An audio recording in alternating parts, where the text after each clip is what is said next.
I ditched my Garmin for an old school grandpa running watch, and this is why.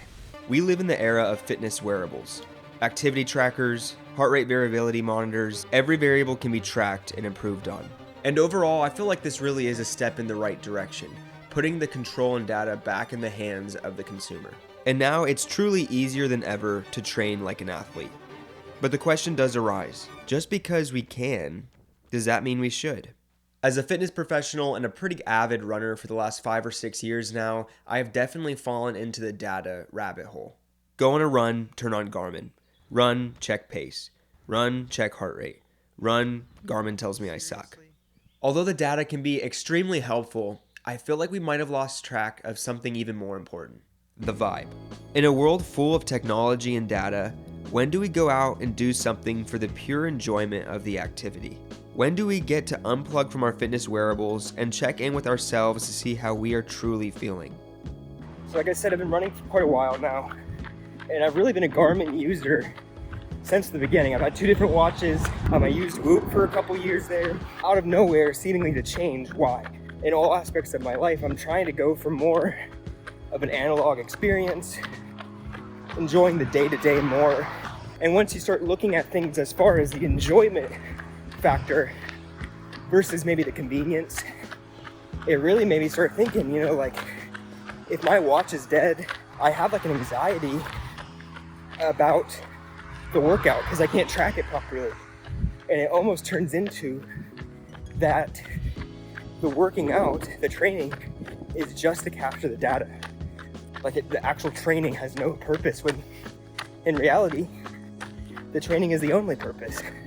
I believe that taking a step back from this noise will not only make us enjoy running more, but in turn will lead to more progress.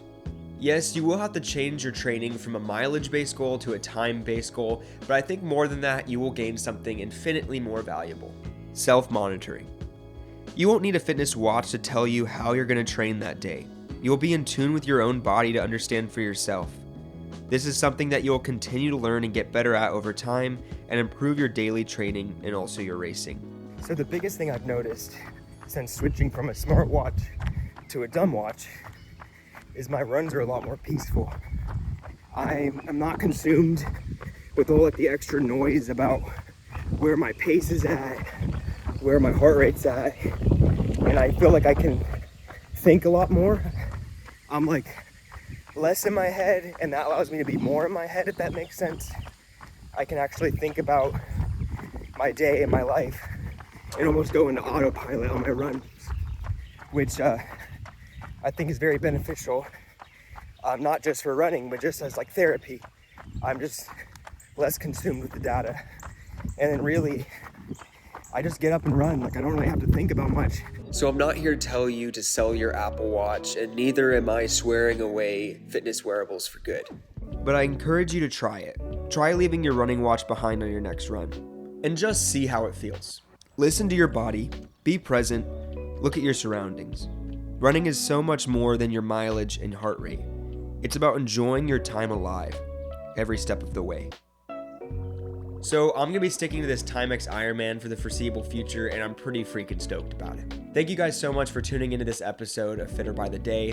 My goal is to make 2 short films a month talking about how you can get fitter both mentally and physically. So if that's something you might be interested, make sure to hit subscribe and join for the ride. Thank you guys again so much for stopping by. I really do appreciate it, and I'll see you in the next video.